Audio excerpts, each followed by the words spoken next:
안녕하세요. 반갑습니다. 오늘은 경영 얘기를 좀 하겠습니다. 보통 이제 제가 취업 패러다임, 창업 패러다임이 다르다고 말씀을 많이 드리잖아요. 그죠? 그래서 취업 패러다임하고 창업 패러다임이 다르다. 요 비교도 많이 하고요. 그 다음에 창업과 경영도 패러다임이 다르다고 말씀드렸죠. 그래서 요 경영 패러다임하고 사실은 취업 패러다임하고 약간의 공통점이 있어요. 창업 패러다임은 이제 오너십이고, 여기는 리더십이고, 여기는 뭐 꾸준히 해야 되고, 여기는 스마트한 게 중요하다. 뭐 이렇게 말씀을 드렸습니다. 그리고 여기는 실패를 반복한다. 여기는 실수하면 안 되니까 계획을 잘 짜야 된다. 뭐 이런 얘기를 했습니다. 근데 이 경영 패러다임은 쉽게 말하면 여기는 이제 요 패러다임하고 조금 다른 측면에서 보면 창업은 이 시스템을 만들기거든요. 시스템 만들기고 경영은 시스템을 운영하는 거예요. 그러니까 여기는 자동차를 만들기고 여기는 주행이고 여기는 만들기고 이렇게 되는 겁니다. 주행이고. 그래서 여기서는 이 운영하는 오퍼레이션이 중요한 거고 여기는 크리에이션이 중요한 거예요. 또 다른 측면에서 보면 이 창업은 탐험하는 거라고 제가 얘기를 많이 합니다. 탐험하는 거고 여기는 그런 측면에서 여기는 탐험이고 여기는 주행이죠. 그러니까 여기는 효율성이 이제 중요해져. 이 동네로 가면. 근데 탐험은 효과가 있으면 됩니다. 일단 그게 작동이 되면 되는 거예요.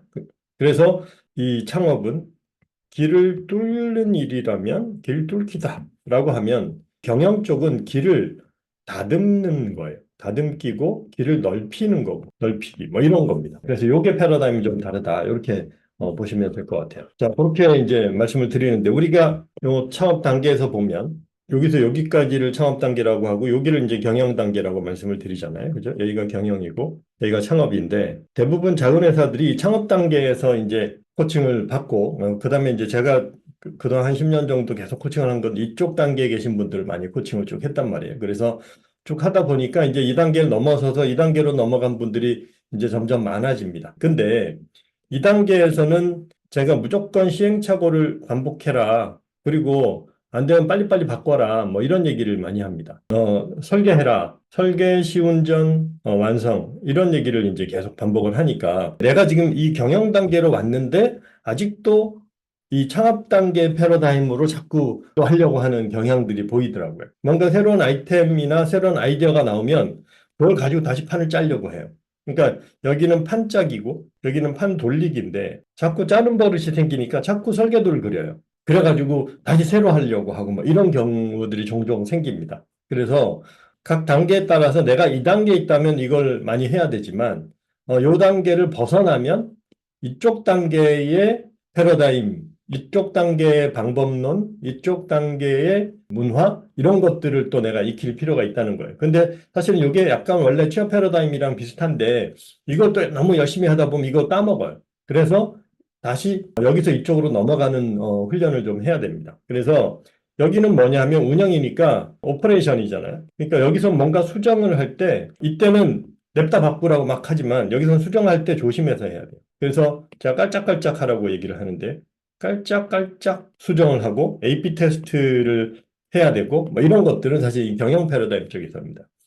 여기서는 AP 테스트고 뭐가 없어요. 그냥 일단 막 되는 거 찾는 거고 여기 일단 되는 게 하나 생기면 그 다음에 테스트해서 갈아 끼기 뭐 이렇게 보시는 게 좋습니다. 그래서 여기는 신중해야 돼요. 그리고 여기서 어떤 아이디어가 나오면 판을 생각하는 게 아니라 현재 있는 판을 어떻게 보완할까를 그 아이디어가 판을 보완하는 쪽으로 가는 거예요. 여기는 판을 만들기라고 한다면. 그래서 예를 들어서 이제 B2B 고객을 위해서 뭐 DM을 하나 보내자. 이런 아이디어가 나왔단 말이에요. 그러면, DM을 만들어야 되네? 그러면 컨셉 잡아야 되니까 프레임 차트부터 다시 그리자. 프레임 차트부터 그려보자. 그래서 프레임 차트 그려가지고 컨셉 추출하고, 예, 고객 3명 정해서 컨셉 추출하고, 뭐 이런 식으로 쭉 이제 이 설계부터 해가지고, 그 다음에 시운전하고, 요렇게 가려고 한단 말이에요. 배운 게 그거니까.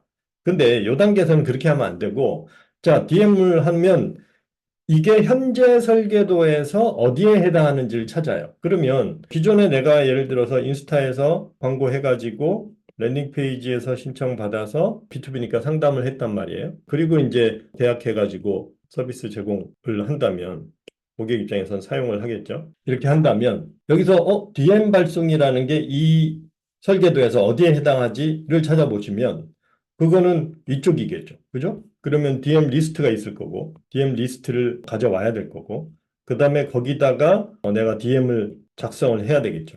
그래서 DM을 보고 거기서 바로 신청을 하면 DM을 보고 랜딩 페이지로 가게 한다든지 아니면 DM을 보고 콜을 바로 하게 한다든지 이렇게 되겠죠. 그러면 이 DM의 내용은 뭘로 할 거냐를 컨셉을 다시 생각하는 게 아니라 기존에 여기 돌던 게 있잖아요. 그죠? 기존에 여기서 지금 내가 공지로 나가던 게 있단 말이에요. 그러니까 이 공지로 나가던 게 CPC가 300원이었어. 그랬는데 클릭률이 10% 정도 됐단 말이에요. 그러면 내가 이 DM을 보냈을 때 이 공지에서 사용했던 컨셉과 메시지를 여기에 그대로 사용을 하는 겁니다.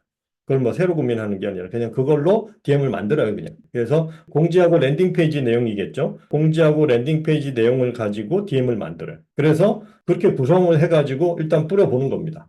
그래가지고 얘랑 비슷하게 나오나 체크를 하는 거죠. 그러면 비용적으로 봤을 때 여기 인건비랑 뭐 DM 리스트 뽑는 비용이랑 이런 거 다 해가지고 300보다 싸게 나오면 그러면 이 DM은 계속 해야 되는 거고 야, 했더니 이건 저기 뭐야 콜 하나당 3,000원씩 나와. 그러면 얘는 광고보다 안 좋은 거죠.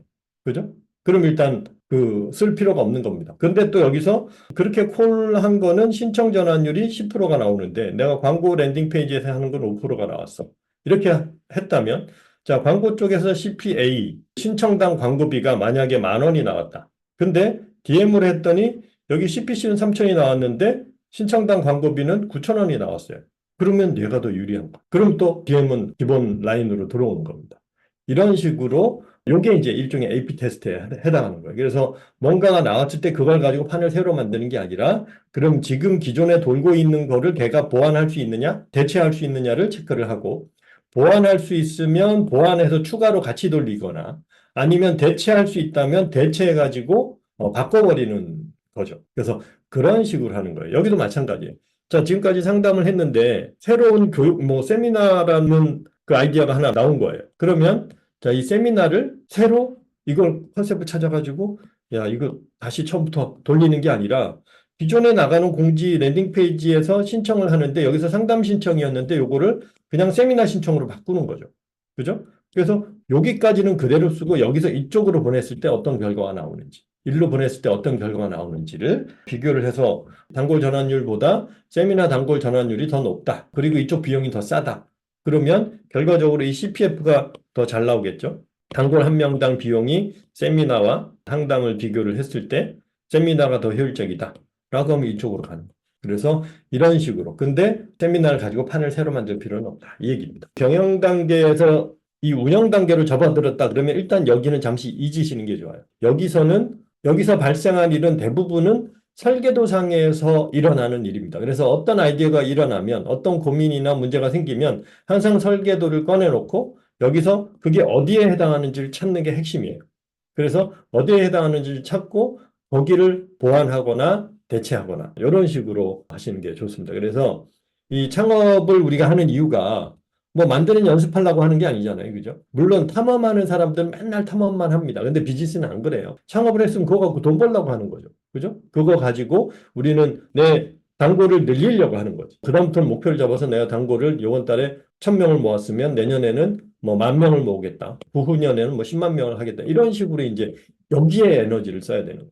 다시 맨날 이걸 할 필요는 없다는 얘기. 그러니까 이게 레고가 아니다. 그게 아니고 자동차를 만드는 거니까 자동차 만들었으면 그다음부터 사고 다녀야죠. 물론 이 연쇄 창업자들이 있습니다. 이 만드는 것만 좋아하는 사람들이 있어요. 그런 사람은 또 그렇게 사는 거예요. 근데 일반인은 굳이 그럴 필요가 없다. 그래서 제가 어제 또 코칭을 하다가 들은 얘기가 요거만 하려고 하시는 분들이 있다 그러더라고요. 예, 그래서 그런 분도 있어요. 그거는 그러면 내가 하는 게 요 일이다라는 거를 알고 하시라는 거예요. 이게 재밌으니까 난 요거만 하고 싶어 그러면 요거만 계속 하면서 그냥 사는 거죠. 그것도 괜찮아요. 그래서 잘 보시면 전체 비즈니스 과정에서 제가 여기는 3단계고 여기는 2단계 이렇게 했지만 얘는 개월수로 시간으로 보면요. 얘는 길어야 6개월입니다.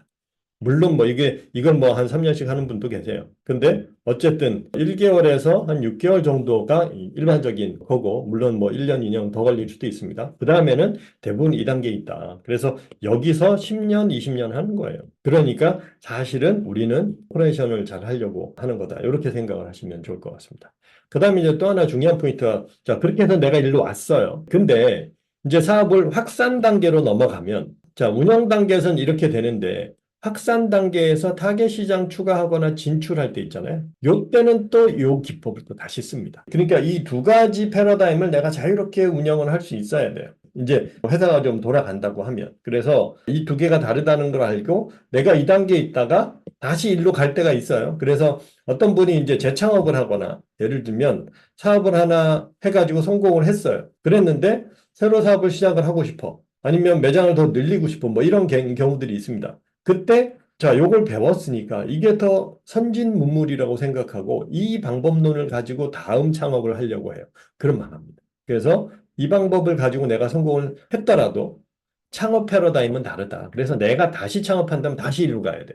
그래서 다시 요 방법론을 써서 요 프로세스를 밟으시고 그다음에 이거 끝나고 나면 다시 이쪽 프로세스를 밟는다. 그래서 경영과 창업 패러다임은 완전히 다르다라는 거를 생각을 하시고 이걸 자유롭게 운영을 하실 수 있으면 좋을 것 같습니다. 자, 그래서 오늘은 그 경영 쪽에서 그래서 이제 지금 우리가 반을 나눴잖아요. 그죠? 그래서 준비반이 있고 그 시운전, 그 다음에 퍼널반, 단골반, 그 다음에 운영반, 확산반 이렇게 됩니다. 그러니까 퍼널반부터가 사실은 운영 단계라고 보셔야 돼요. 시운전반은 이렇게 되고, 그 다음에 퍼널반, 단골반은 운영 단계다. 근데 물론 뭐 그 안에도 아직 내가 시운전 중인 분도 있겠지만 기본적으로 그래서 퍼널 단계를 더 고도화하거나 더 이제 안정화하거나 아니면 뭐 그런 포인트라고 보시면 됩니다. 자, 그래서 오늘은 여기까지 하고 마치겠습니다. 관련돼서 질문이나 또 의견 있으시면 채팅창이나 댓글창에 올려주시고요. 고맙습니다.